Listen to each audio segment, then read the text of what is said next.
Je fais une vidéo rapide ce soir pour montrer comment j'ai posé la bouteille.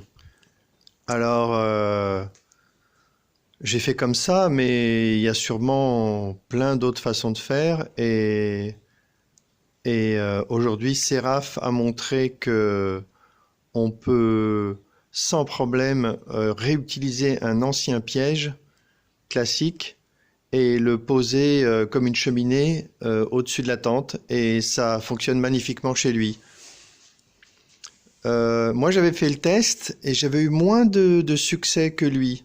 C'est-à-dire que je soupçonne que ce soit le grand nombre de frelons qui soient dans sa tente qui fait qu'il ait autant d'entrées aussi rapides dans le piège. Moi, à Crône, j'ai pas une pression comme en Bretagne, donc les choses se passent plus lentement. Il y a beaucoup moins de frelons en haut de la tente. Et j'avais remarqué, peut-être à vérifier quand même, hein. J'avais remarqué que quand je mettais une piège-bouteille cheminée, comme je dis, les frelons tapent dans le filet en haut, ils tapent, ils tapent, ils tapent, et ils sont pas spécialement intéressés par l'entrée de la bouteille. Et mon interprétation, mon explication, c'est que c'est plutôt un espace fermé par rapport à l'ensemble de la tente. Donc ils n'y vont pas si vite que ça.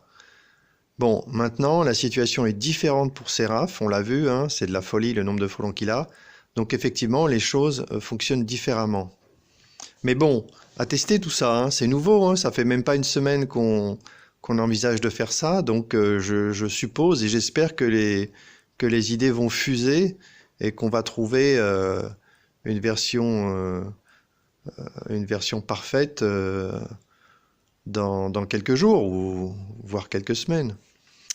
Mais en tout cas, bravo à Séraph, hein. C'est magnifique, sa vidéo est magnifique. Et là, franchement, ça donne du baume au cœur. Là, rien que de l'entendre, ça fait plaisir. J'ai hâte, et lui aussi, je suis sûr, de voir son système installé sur toutes ses tentes et de voir l'impact sur la pression sur son rucher. Mais j'ai aucun doute que l'impact, il va être très spectaculaire. Bon, alors, je reprends mon installation. Donc, moi, mon installation, c'est basé sur les clips. Il faut avoir des clips comme ça, hein. Si vous n'avez pas de clips comme ça, et si vous avez acheté des tentes, il faut réclamer. Il faut commander une mise à jour sur eBay à 1 € et me demander ce dont vous avez besoin, ce que vous n'avez pas par rapport à la dernière version de la tente. Si vous manque des filets, si vous manque des clips, il faut me le demander. Donc là, on voit que j'ai mis le premier filet normalement. Il est clippé, donc c'est très solide. C'est pareil, hein. À présent, le voile blanc est fixé par des clips comme ça et il peut pleuvoir. Le voile ne tombera, le voile ne tombera pas. C'est très très solide. Facile à installer et vraiment très solide. Donc j'ai installé le premier maillage et je l'ai clippé un peu partout. Ensuite, j'ai pris un deuxième maillage que j'ai superposé. Donc voilà, je le déploie. Voilà, comme ça. Donc on voit que je l'ai superposé. Je l'ai mis au-dessus et je l'ai clippé avec le premier. Là, j'ai mis 4 clips. C'est peut-être pas nécessaire d'en mettre 4. Il faut en mettre au moins 2. Ici et ici, voilà. Donc là, les deux maillages sont bien solidaires. Après, on va chercher la bouteille. J'y vais.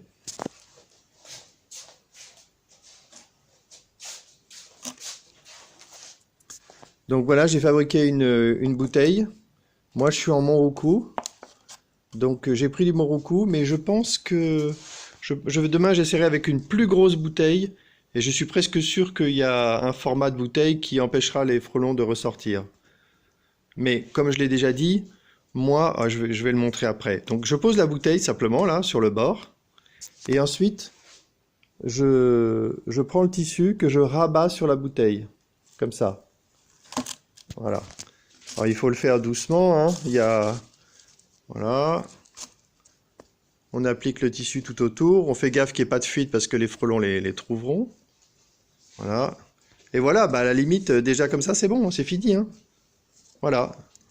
Là, la bouteille est fixée, elle tombera pas, elle peut pas tomber. Il faut faire gaffe un petit peu autour qu'il n'y ait pas de fuite, donc peut-être mettre des clips. Voilà. Et voilà, c'est bon, comme ça fonctionne. Donc, l'avantage de cette solution, c'est que l'ouverture, là j'ai mis au niveau du tube bleu. Mon clip là, mon clip est au niveau, hop, hop, est au niveau de juste après le clip bleu. Donc on a là on a 4 cm. L'ouverture c'est 4 cm. Donc quand les frelons arrivent, c'est sûr qu'ils entrent par la poche. Parce que c'est gros. C'est une poche, c'est une porte qui est grosse et ça va vers le haut. Donc les frelons ils montent à coup sûr. Alors que moi avec ma bouteille verticale, bah, les frelons mettaient trop de temps à monter. Et pour moi, c'est un critère important que les frelons montent. Pour être convaincant, c'est important que les frelons montent très rapidement dans la bouteille. Je me suis fixé comme limite quelques minutes. Puisque, bon, on sait qu'il faut plusieurs heures pour que les frelons se calment et finissent par redescendre. Donc je me dis que si on les capture en quelques minutes, on a une sécurité maximum. Ça veut dire qu'on va capturer tous les frelons, quoi, en gros. Et en plus, on écarte les frelons des abeilles et ça évite des soucis pour les abeilles. Donc une fois que les frelons sont montés dans la poche, c'est plus haut, donc pour eux, c'est beaucoup plus difficile de redescendre dans la tente. Donc ce qui se passe, c'est qu'après, il n'y a pas beaucoup d'espace dans la poche. Donc ils se retrouvent très rapidement devant l'entrée de la bouteille, et puis ils rentrent dans la bouteille très rapidement. D'autant plus rapidement qu'il y a déjà des frelons dans la bouteille. Après, ça va très vite, on le voit sur la vidéo, ça va très vite. Donc, avec le petit défaut que j'ai actuellement, c'est-à-dire que certains frelons, ils volent au milieu et ils ressortent. Ils ressortent, mais ils restent à l'entrée de la bouteille, hein, ils ne redescendent pas. Donc, très rapidement, ils font 2-3 allers-retours à l'intérieur et à l'extérieur de la bouteille, et ils finissent par être bloqués dans la bouteille et à mourir. Voilà, donc je vais publier cette vidéo pour montrer comment fabriquer rapidement une solution, mais bravo à Seraph, et pour ceux qui ont des pièges à recycler, ne pas hésiter, hein. C'est une belle réussite. Allez, fin de la vidéo.